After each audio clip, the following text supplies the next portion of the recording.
साथियों, काशीदीप prime news में आपका स्वागत है। ताज़ा खबरों के लिए बने रहें, सब्सक्राइब करें एवं विज्ञापन हेतु संपर्क करें। मैं ज्योति केशरी आपका स्वागत करती हूं। आइए बढ़ते हैं आज की ताज़ा खबरों की तरफ। साथियों, जय भारत संविधान सन 1994 में संयुक्त राष्ट्र संघ के पहल पर प्रत्येक वर्ष 9 अगस्त को विश्व मूल निवासी दिवस मनाया जाता है। उसी सिलसिले में मूल निवासी संघ की ओर से पूरे देश में 1 से 9 अगस्त तक मूल निवासी महोत्सव मनाया जा रहा है।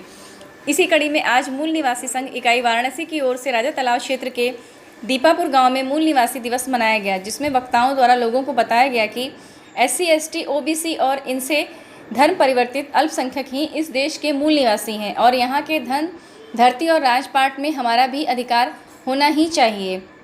इसके लिए हम सभी को आपसी जात पात मिटाकर अपनी मूल निवासी पहचान बनानी होगी। हमारी केवल एक ही जाति है, मूल निवासी। बहुजन समाज में जन्मे महापुरुषों के योगदान, उनके त्याग और बलिदान को बताते हुए लोगों से अपील भी की गई कि हमारे इस संगठन से जुड़िए और लोगों को जोड़िए, ताकि हमारा यह संगठन समता, स्वतंत्रता, बंधुता और न्याय पर आधारित राष्ट्र का निर्माण कर सके। वक्तागण में PPID के जिलाध्यक्ष श्याम बाबू कन्नौजिया, प्रदेश महासचिव अरुण कुमार वर्मा, संतोष कुमार सरकार, राजीव सोनकर, वाम से प्रांतीय उपाध्यक्ष राधे श्याम जी ने अपना विचार रखा। इस आयोजन की अध्यक्षता मूल निवासी संघ के जिला अध्यक्ष रामकृत यादव जी ने किया और मंच का संचालन हंसराज कश्यप जी के द्वारा किया गया। वाराणसी से काशीदीप प्राइम में ज्योति केशरी की। किस तरह के चरित्र को कैसा बनाना है, उस चरित्र को अपनाएं। तो बाबा साहब ने संविधान में किन चरित्रों की बात करते हैं?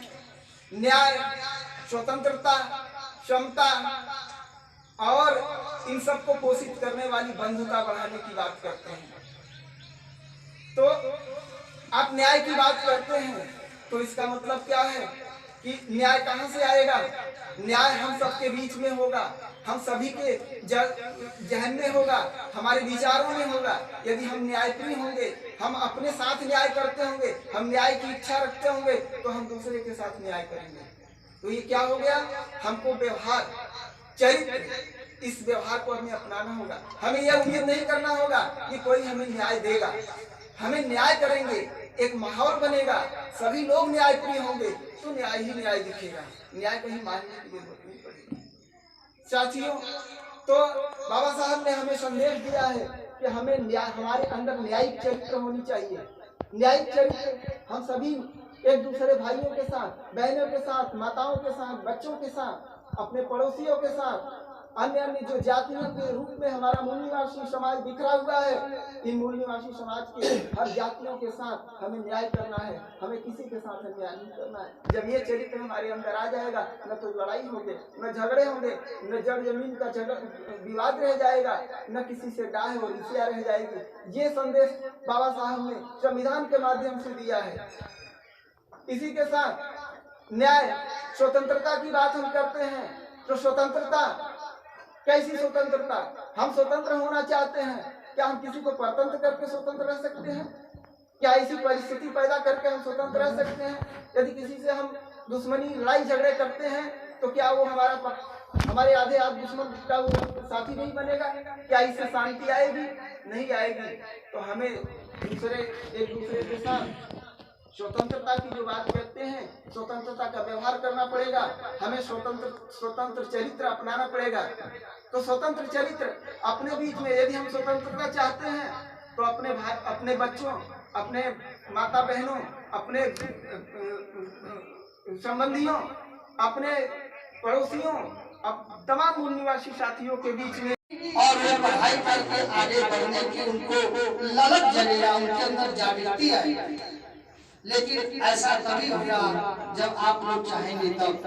तो मैं राधे श्याम जी को आमंत्रित करता हूँ, वो आवे और अपना बात रखें। साथियों, जय भीम, जय भीम। अभी हंसराज जी ने हमारी महिलाओं के लिए जो चीजें बताई, तो हम अपनी महिलाओं के लिए, अपने माताओं बहनों के लिए एक जो इतिहास है, थोड़ा सा मैं वो आपको रोशनी डालूंगा। और उसके बाद मैं अपनी बातें रखूंगा। ऋग्वेद में एक शब्द आता है, स्त्री शूद्रो विद्या नाद्यता, यानी स्त्रियों को और शूद्रों को विद्या नहीं देनी चाहिए, पढ़ना मना है। गोस्वामी तुलसीदास ने भी अपने रामायण में दर्ज किया है, नारी नरकस द्वारे। तो हमारी महिलाओं को पढ़ने का अधिकार नहीं था, और ये ग्रंथ जो कहते हैं वो तो अलग चीज है, लेकिन ग्रंथ के अलावा भी आज से अगर जो हमारी बुजुर्ग माताएं हैं अपने समय के वो देख ले, जब उनका बचपना था, उनके समय में उनको मुर्गी कहा जाता था, लड़की को मुर्गी और लड़का को मुर्गा। अगर लड़की की उम्र 10 साल हो गई और लड़के की उम्र 13 साल हो गई तो लड़की को बरघोड़ी कहा जाता था और लड़का को बरघोड़ा कहा जाता था। हमारे समाज में महिलाओं पे जो अत्याचार हुए उसकी अगर हम दास्तान रखें तो बहुत लंबा समय चला जाएगा, बहुत ज्यादा समय हम नहीं देंगे। और जो हमारे तमाम कुछ पढ़े लिखे हमारे दोस्त हैं वो जानते होंगे सती प्रथा व्यवस्था। सती प्रथा में पति मरता था तो ये नियम था कि उसको पति के साथ जिंदा जलना पड़ता था। और हमारी महिलाओं को पढ़ने के लिए पहला स्कूल जो खोला वो राष्ट्रमाता सावित्री बाई फुले ने सन 1848 में। जब अंग्रेज आए उन्होंने 1813 में हमारे बैकवर्ड SC ST OBC समाज को पढ़ने का अधिकार दिया, और उस 1813 के बाद 1891 में बाबा साहब जन्म लेते हैं। उसके पहले ज्योतिबा फुले पढ़े, उन्होंने अपनी पत्नी को पढ़ाया और पढ़ाने के बाद उन्होंने पहला स्कूल हमारी महिलाओं को पढ़ाने के लिए सन 1848 में खोला।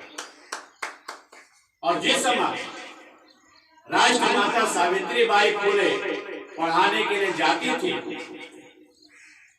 तो 2 साड़ियां लेके जाती थी। वो 2 साड़ियां क्यों लेके जाती थी? कहा जाता है कि महिला का दुश्मन स्वयं महिला ही होती है, पुरुष तो बाद में होता है। जो हमारे दिल दिमाग में सदियों से बुराई डाली गई है, महिला का दुश्मन महिला ही होता है। खुद अपने समाज के बच्चियों को पढ़ाने के लिए